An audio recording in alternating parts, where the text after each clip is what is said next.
सर्वाबाधा विनिर्मुक्तो धनधान्यसुतान्वितः मनुष्यो मत्प्रसादेन भविष्यति न संशयः। सर्वमङ्गलमाङ्गल्ये शिवे सर्वार्थसाधिके शरण्ये त्र्यम्बके गौरी नारायणे नमोऽस्तुते। शरणागतदीनार्त परित्राणपरायणे सर्वस्यार्ति हरे देवी नारायणी नमोस्तुते।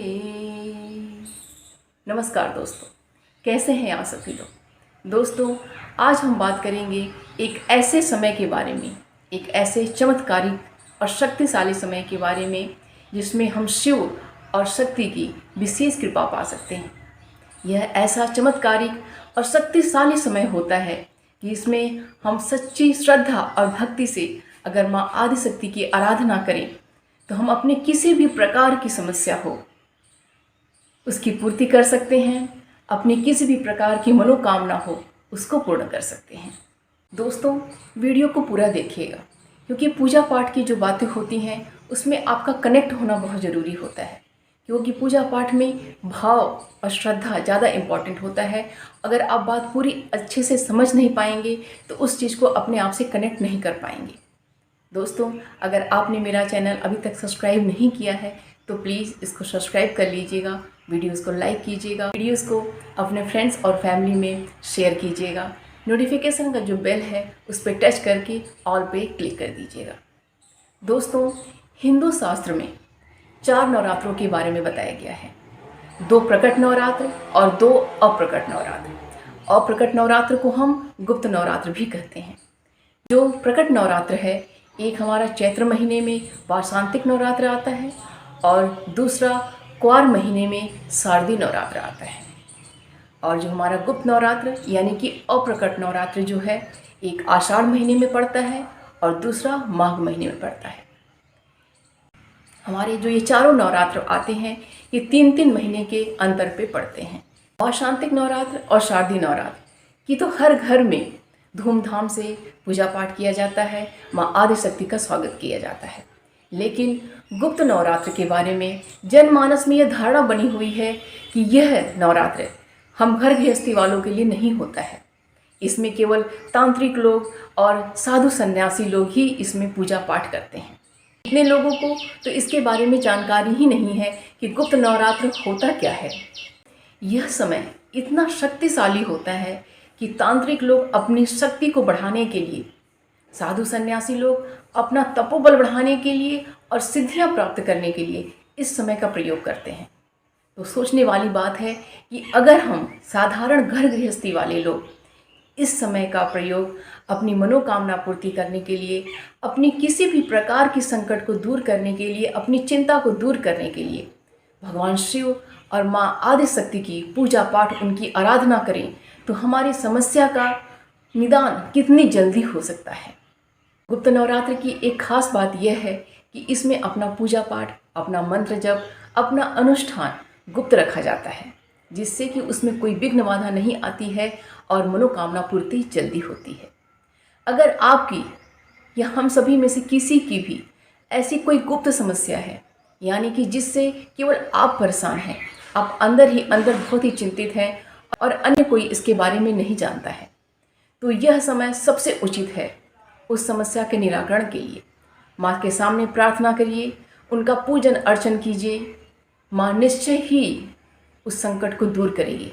देवी भागवत में बताया गया है कि अन्य नवरात्रों की तरह ही गुप्त नवरात्र में भी हमें पूजा पाठ करना चाहिए। 9 दिनों का उपवास का संकल्प लेते हुए प्रतिपदा तिथि यानी कि पहले दिन घट स्थापना करनी चाहिए और प्रतिदिन सुबह और शाम माँ की भक्ति आराधना करते हुए, उन्हें भोग लगाते हुए, उनका पूजन अर्चन करते हुए अष्टमी या नवमी के दिन अपना पूजन पूर्ण करते हुए उसका उद्यापन करना चाहिए। दोस्तों, क्या आपको पता है यह गुप्त नवरात्र प्रत्यक्ष फल देता है।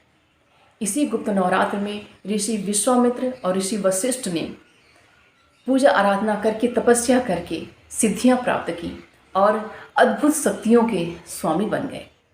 इसी गुप्त नवरात्र में लंकापति रावण का पुत्र मेघनाथ अपने गुरु शुक्राचार्य के परामर्श से माँ आदिशक्ति की आराधना करके, अपने कुल देवी की आराधना करके उसने अतुलनीय शक्ति प्राप्त की और अपने शक्ति के बल पे ही उसने श्री राम और लक्ष्मण जी को नागपाश में बांध के मृत्यु के द्वार तक लेके गया। इसी गुप्त नवरात्र में श्री रामचंद्र जी ने माँ आदिशक्ति की आराधना करके अपनी खोई हुई शक्तियाँ प्राप्त की और विजय प्राप्त किया। ऐसी मान्यता है कि अगर कोई लोभी व्यक्ति, व्यसनी व्यक्ति, मांसाहारी व्यक्ति या नास्तिक व्यक्ति, मतलब जिसका पूजा पाठ में कभी मन न लगता हो, अगर वो हास परिहास में इस समय में, गुप्त नवरात्र के समय में, अगर मजाक मजाक में ही वो माँ आदिशक्ति की पूजा पाठ कर देता है तो उसे जीवन में और कुछ भी करने की आवश्यकता नहीं होती है। गुप्त नवरात्र में माँ आदिशक्ति की 9 स्वरूपों के साथ ही साथ उनकी 10 महाविद्याओं की भी पूजा की जाती है। इन 10 महाविद्याओं के नाम इस प्रकार हैं: माँ काली, माँ तारा देवी, माँ छिन्नमस्ता, माँ षोडशी, माँ भुवनेश्वरी, माँ त्रिपुर सुंदरी, माँ धूमावती, माता बगलामुखी, माँ मातंगी और माँ कमला देवी। नवरात्र का महत्व, इसका प्रभाव और इसकी विधि विधान बताने वाले ऋषियों में सबसे पहला नाम ऋषि श्रृंगी का आता है। एक धार्मिक कथा के अनुसार ऋषि श्रृंगी के पास एक बहुत ही कष्टित महिला गई और अपना हाथ जोड़कर उनसे विनती करते हुए उसने ऋषि से कहा कि हे ऋषिवर, मेरे पति दुर्व्यसनों से घिरे हुए हैं, जिसके कारण मैं कोई भी धार्मिक अनुष्ठान, कोई भी पूजा पाठ, मंत्र जप कुछ भी नहीं मैं कर पाती हूँ। ऐसा मैं क्या करूं कि जिससे मुझे माँ आदिशक्ति की कृपा प्राप्त हो और मेरे सारे कष्ट दूर हों।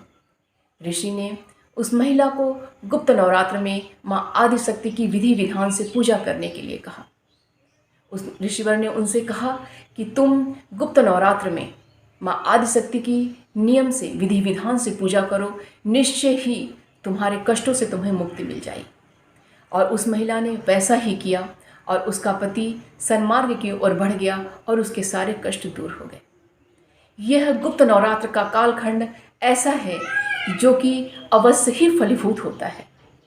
इस कालखंड में अपनी पूजा पाठ को गुप्त रखने का नियम है। हम सभी घर पे रहकर साधारण तरीके से माँ आदिशक्ति की आराधना करके, अद्भुत और चमत्कारिक समय का उपयोग करके अपनी समस्या का समाधान कर सकते हैं, अपनी मनोकामना पूर्ति कर सकते हैं और माँ आदिशक्ति भगवान शिव का कृपा दृष्टि प्राप्त कर सकते हैं। और अगर आपकी श्रद्धा किसी अन्य देवी देवता में है, अगर आप गणेश जी की आराधना करते हैं, आप हनुमान जी की भक्ति करते हैं, आप रामचंद्र जी की भक्ति करते हैं, किसी भी अन्य देवी देवता की अगर आप आराधना करते हैं, तो इस कालखंड में उनका भी अनुष्ठान करके आप अपनी समस्या का समाधान पा सकते हैं। दोस्तों, 2022 में गुप्त नवरात्र बहुत ही शुभ नक्षत्रों और योगों में शुरू हो रहा है। ऐसी मान्यता है कि अगर कोई भी नवरात्र शुभ योगों में शुरू होता है तो उसका प्रभाव और महत्व और भी बढ़ जाता है। 2022 में आषाढ़ मास की गुप्त नवरात्र 30 जून से शुरू हो रही है। इस दिन पुष्य नक्षत्र योग और गुरुवार होने के कारण गुरु पुष्य योग बन रहा है। इस दिन सर्वार्थ सिद्धि योग, अमृत सिद्धि योग भी बन रहा है। दिन गुरुवार को यह नवरात्र शुरू हो रहा है। इसकी घट स्थापना का मुहूर्त सुबह 5:26 से 6:43 तक है और इसका समापन 8 जुलाई को होगा। हम सभी लोगों को इस उचित अवसर का लाभ अवश्य उठाना चाहिए और माँ आदिशक्ति भगवान शिव की कृपा अवश्य प्राप्त करना चाहिए।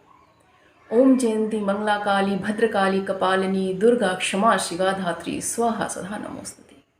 देहि सौभाग्यमारोग्यम देहि मे परमं सुखम रूपम देहि जयम देहि यशो देहि दिशो जय। विदेहि दुष्टाम नासम विदेहि बलमुच्चकः रूपम देहि जयम देहि यशो देहि दिशो जय। विदेहि देवी कल्याणम विदेहि परमां श्रियम रूपम देहि जयम देहि यशो देहि दिशो जय। माँ की कृपा दृष्टि हम सब पे बनी रहे, हम सभी अपनी मनोकामना को पूर्ण कर सकें और सारे संकटों पे विजय प्राप्त कर सकें। आप सभी लोगों को गुप्त नवरात्र की बहुत बहुत शुभकामनाएं। आज के लिए बस इतना ही। मिलते हैं अगले वीडियो में कुछ अच्छी जानकारी और अच्छी बातों के साथ। अपना और अपनों का ख्याल रखिए। नमस्कार।